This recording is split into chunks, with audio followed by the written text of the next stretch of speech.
Hey now everyone, it's Steve Severs for Bionic Buzz. We're here at HeartSupport Festival here in Orlando. It's a non-profit started by Jake from August Burns Red. 2-day festival, 2 stages, amazing time. Before we get started, you know the drill. Please give this video a thumbs up, hit the subscribe button, and feel free to share on social media. Now let's go see who we can talk to.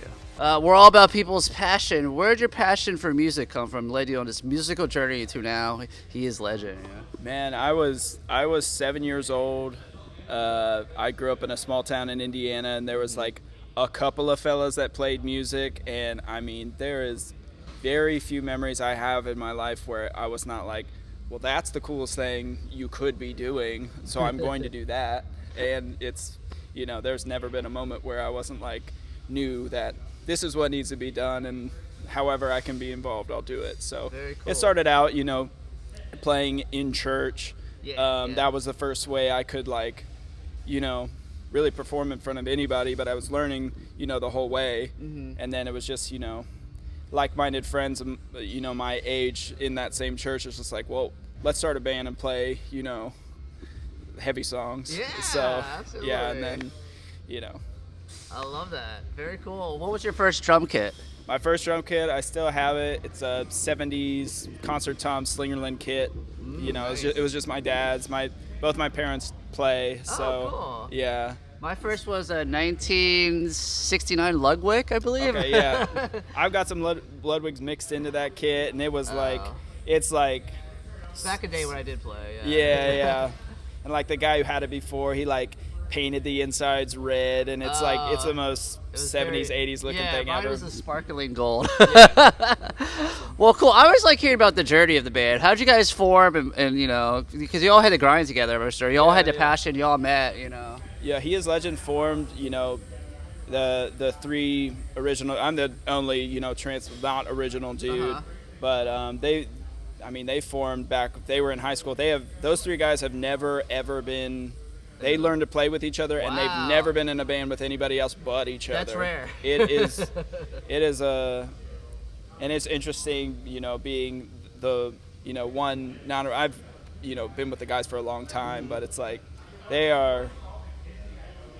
You know, I have brothers myself, but it's like, and they have siblings, but this is year 19 or 20 of the band, so it's just like we are, and those 3 especially, they are closer than close could be, and it's like, you know, it's intense. It's like really like being married, more or less. Oh, absolutely. Being in a band is being in a relationship with the other members, basically. But it's, you know, it's a magical thing too, having that much history with each other, you know, writing music. It's just like we are so deeply ingrained in how each other function and think and, you know, work. So it makes some things like you don't even have to talk, and you know what you're completely on the same page.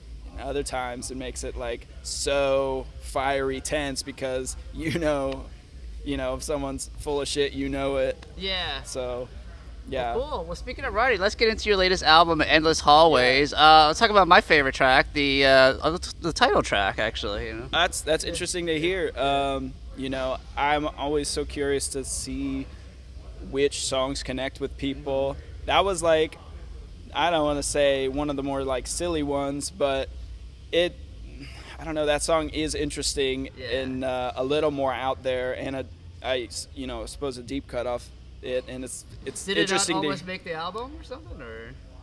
I mean, so some of these tunes were songs we were working out for our previous record. Some even before that. Okay. Like there's some songs off this album that are like, you know, we're talking 6 years in the making, because we're always writing. Yeah.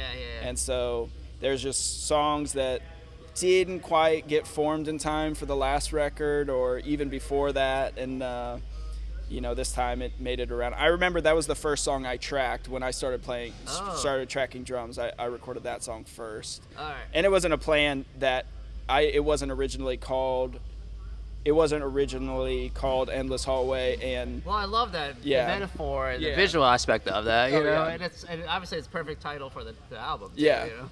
It's always it's really hard to name things, and I think, yeah. We never really know until it's all the way done, and then we're actually finalizing the track names. But obviously, he talked about it's in the chorus. It says "Endless Hallway," and we had a few album name ideas, and that one came up. It's just like we usually have a title track, and that's just how that one worked out. My other favorite song, I think it's the last song, Lord Slug. It's very interesting. I love it though. Lord Slug. Lord Slug, you always have working titles for songs, as you're writing them. They're very silly and stuff. Lord Slug has been around for so many years. Oh, really? And it's such a silly...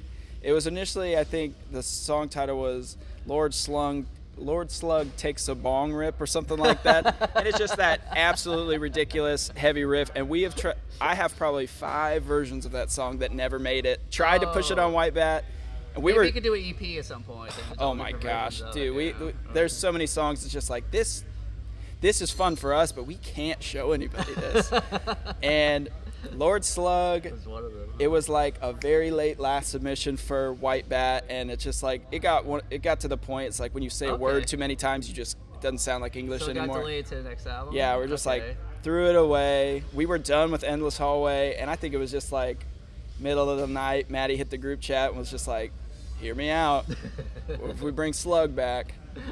And then we got in the room, and it's really true to form of the demo we made just so many years, probably 2016. And I have 10 different versions of that song. Been around that long. Yeah, That's we cool. tried to make it just like, let's turn it into like a Foo Fighters, like something catchy, like that we can actually show people. But we decided it was dumb. Let's just throw it at the end of the album. Let's keep the dumb name. It's like, what else are you going to call that song? Yeah. Slug.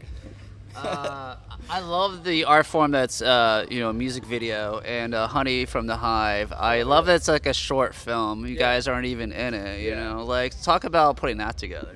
That was a group of guys that have been trying to get involved with us for a while, and they teamed up. Skylar works in film, and they teamed up with, a plot and a plan for those, and it was more artistic based, and it was like, and at the time we were like logistically going through things as a band of like, I don't think we can, like, those guys they're up in New York, I believe, and it's just like it was making all sorts of not sense of like, how are we going to mix this? We've done so many performance videos, so this one was just strictly that, but we are working on more videos, being more hands-on in some songs. It's a great music video. It's fun. Cool. So anything else in the works y'all to talk about, like besides the Lord Slugs EP? the Lord Slug, the Slug EP.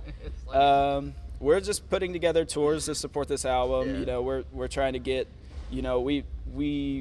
our last album got cut off the cycle because of COVID, so we really only got about a year of touring on that. We really never took it internationally. There's so many places we're overdue to visit. There's even parts of America we haven't hit in a while. So booking tours, we're going to be getting some international stuff. We have not we haven't touched on that in years because of the pandemic, but that stuff will be announced soon. We're always writing, so I mean, even before Endless Hallway is out, we're always talking about like, all right, let's stay jamming, and the difference between this album and all the other ones is we did a lot of the recording ourselves, not the final one, but we had versions of these songs, we've been cataloging them since White Bat came out, basically. Oh, very cool. Yeah. Lastly, since we are a HeartSupport Festival, which is supporting mental health awareness, do you have anything that helps for you of mental health? Or anything you have down that helps you, that is advice to people? I mean,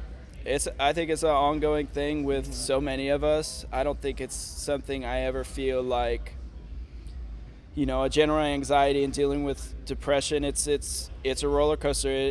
It comes and it goes, and it's up and it's down. And I think the most important thing is to just give yourself the best fighting chance you can for those times. And I will say, usually when you get depressed, you want to isolate yourself. You want to eat like shit. You don't want to go to the gym. You don't want to do anything that's good for you. Yeah. You don't want to hang out with people that are, supportive, but it's usually those things that you're avoiding that are the ticket. Out of it, yeah. So I would say just like something I'm trying to learn to deal with. Yeah, too, you know? It's like, keep your circle of friends that are good for you, and you are what you eat, and you should hang out with people who are uplifting and like, you know, bring joy to your life. Not when you're down, don't, you know, misery loves company. You don't want to hang out with those types of people that, you know, not maybe bring you down, but keep you down. Or you want to be surrounded by people. I try to surround myself with people that I think are lots better than me, because you know, they encourage me to do the right thing. And so I say, you know, in those times you have to just go against your instincts of just, all I want to do is curl up in the dark and not do anything, isolate myself, eat horribly, and get your sleep all out of whack. And like, those are things you're like want to do, but you have to just at least give yourself a fighting chance and like get outside, exercise, be with people who are gonna help, you know, bring that positivity back in your life. Absolutely. And it's not to say that solves it, but you got to give yourself a fighting chance at least. And I've lived long enough to know, like, when I'm at this level of like being down in the dumps versus when I'm doing what I should be doing, you know what makes you feel better. But it's just about, you know, putting in the work and giving yourself that chance, and, you know, be there for other people too, because I don't think any of us have it figured out. Yeah. And it's silly to think that I will ever have it, you know, totally figured out, but you got to try. Absolutely. All right, my friend. Thank you so much. Where can we follow you on social media and the band? He is Legend NC on pretty much everything. My name's Jesse Shelley, just at Jesse Shelley. If you can find He is Legend, you can find any of us. Thank you, my friend. That was an awesome interview. Pleasure. Thank you.